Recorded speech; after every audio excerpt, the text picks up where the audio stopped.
Good morning, folks. So last week we've run through some breathing drills, we've done some isolations, and we've done some mobility drills to make sure all the relevant parts of your spine are moving correctly. But what if you still got those bits that feel a little on the tight side? A little up here, maybe in the upper thoracic, maybe down towards the bottom of the ribs or the low back. Well, today we're going to run through some very gentle self-decompression drills that you can try at home to see if things feel better. Now, these are not tractions. We don't want to traction anything that we don't know for certain actually needs decompression. So these are just going to be some little bits of decompression that you can do to see if it feels better. If it does, great, that's something that you can explore. If it doesn't, then you know that perhaps the opposite is required. Or maybe reach out and we can do some work together. Okay, so we're going to start with the lumbar spine and move on from there. Okay, so the lumbar spine sits on the sacrum, forming part of the pelvis. We have two lumbar vertebrae here. Goes up 5 to the base of the ribs. Okay, that's the start of the thoracic spine. And what we're looking to do is increase the spacing in between these vertebrae. It's a little easier to see from this side. We have these intervertebral discs here. What can happen with compression is that they get pushed down slightly and they stay there either through muscular tension or fascial tension, ligaments, etc, etc, etc. There's soft tissues holding them in that compressed state, and sometimes they just need to be decompressed ever so slightly so we can get the correct spacing back in here. Now, a lot of the time, some of these compressions can close up the foramen just in here. I don't know whether you can see, there's a little hole where this yellow thing is popping out. That's representative of our nerves. So super important that we can do those. Just ignore this little bit of red here, that's not relevant for today. Okay, so we're going to move into position. We're going to do the lumbar decompression in a laying position. So you want to find yourself somewhere nice and flat and comfortable. Okay, so you found somewhere nice and comfortable to lay down, somewhere flat. We're looking to increase the spacing in our lumbar vertebrae, so between our pelvis and our ribs.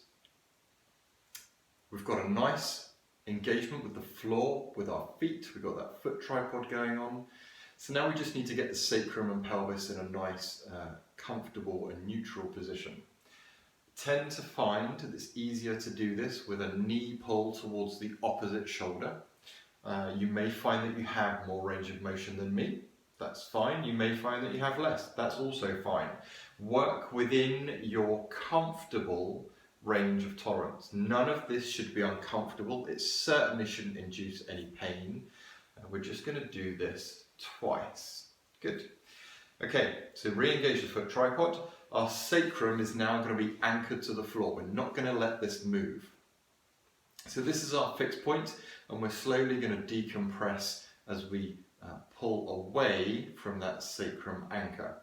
Now, the easiest way I've found to describe this is kind of like doing backstroke, but with your shoulders. Okay, so if I talk you through this one, so you're going to come across and up, and then anchor it back down onto the floor.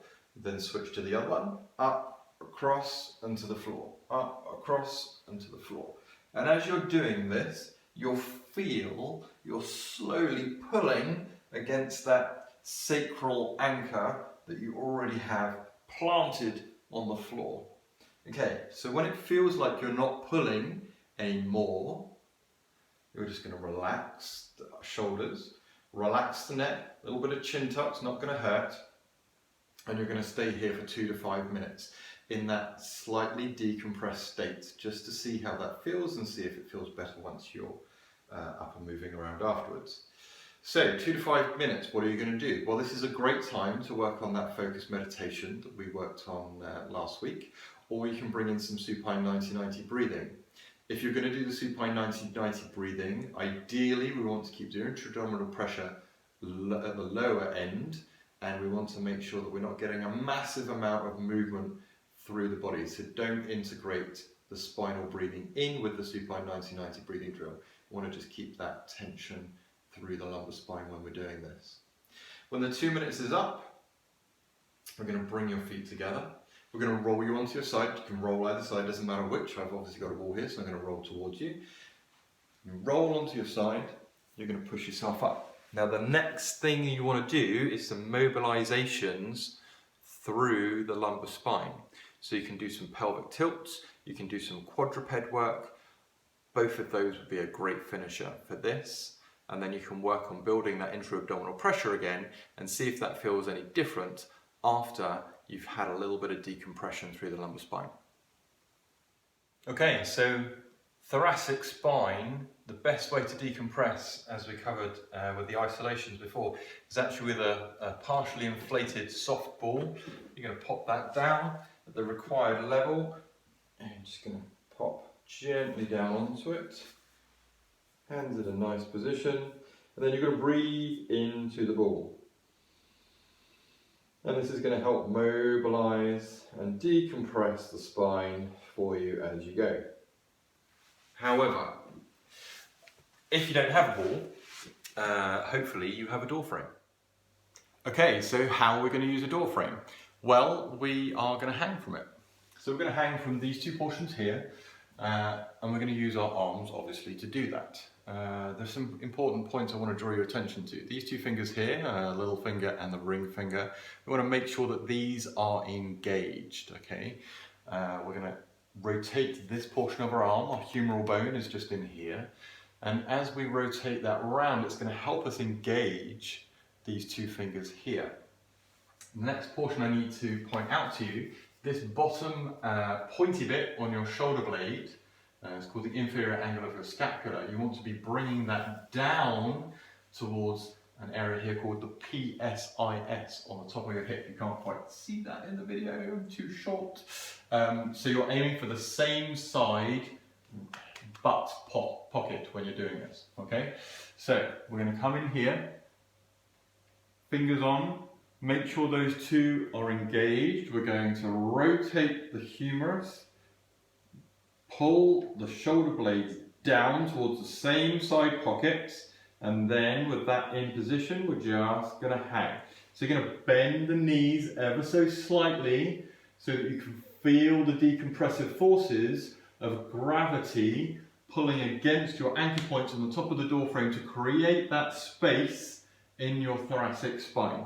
So again, engage the little fingers, make sure they're on, rotate the humerus, pull the shoulder blades down towards the same size butt pockets, and then just hang. Okay, so I've got a gnarly old beaming clinic, and I'm going to show you the positioning from here in a full hang, as it's a little easier to demonstrate in that position than it is when you're doing a door hang. Okay, so we are going to engage with the bar. We're going to make sure our ring fingers, our little fingers, are engaged. We're going to rotate the humerus around. We're going to pull the inferior angle of the scapula down towards the PSIS on the same side. So, completely hanging position. Engage the ring fingers, rotate the humerus, drag the scapula down. This is the position that you want to be in when you're doing your door hang for your thoracic decompression. Okay, so last but not least, we're going to be looking at the cervical vertebrae. So this is everything from the base of the skull down to where our neck attaches onto the majority of our body. Again, we're looking to increase the spacing between the vertebrae, and this can be really nice if this is where you store a lot of your tension, which a lot of people do, particularly if they travel or work on computers an awful lot. We end up getting ourselves into some really peculiar positions and holding them for a long period of time. So this is a great way to kind of decompress what's going on with the neck. Now you'll see I've got a little head pillow here that I've made with a towel. You can fold the towel up multiple times to get to the correct height if you need to. So if you have a really forward head carriage, you're going to need a little bit more of a towel in there than if you have a neutral head carriage. If your head carriage is completely neutral, you can do it on the floor. You'll notice when I had this in place that the fold was right underneath the very base of my head. It's not actually underneath my neck. The positioning for that is this purple bone here, the occipital bone on the very back of our skull, the back lower portion of our skull, and that's actually where we're going to be focusing the movements that we're going to be doing today. So for the neck decompression, we're just going to slide that purple bone up the mat and we're going to bring our chin in, so, like so. Those of you that have watched the spinal breathing drill will remember this. It's like you have a dowel through your ears and you're just rotating about that point there. And you're just going to sit in that position. So this tackles the upper portion of the neck, but we want to tackle the lower portion at the same time. So what we're going to do is we're going to take our shoulders and we're going to bring them down. So you're going to take your hands and reach down and turn your thumbs out to the side. Okay? So that position there decompresses the whole of our neck. Now, sometimes this lower portion of the neck and very upper portion of the thoracic doesn't want to decompress quite as much as you would like it to. So you can give it a little bit of help by internally rotating, lifting your shoulders up and then going back down again. Turn the thumbs in, lift up, turn the thumbs out as you reach down towards your feet. You can do that a couple of times. Now again, none of this should be uncomfortable. None of this should induce pain. Certainly shouldn't have any nerve symptoms going on whilst you're doing this. If you do, stop immediately, let me know, and we will go from there. Okay, so again, we've now got a nice bit of decompression in the lower portion of our cervical spine. We're holding the upper portion, and we're just going to hold it there 2 to 5 minutes. When you're finished, relax the arms, relax the shoulders, relax the neck, do a little bit of mobilization. So we can do some side to sides, we can do some forward and backwards, and we can do some rotations as well. You're going to roll to the side, and then you're ready to rock and roll.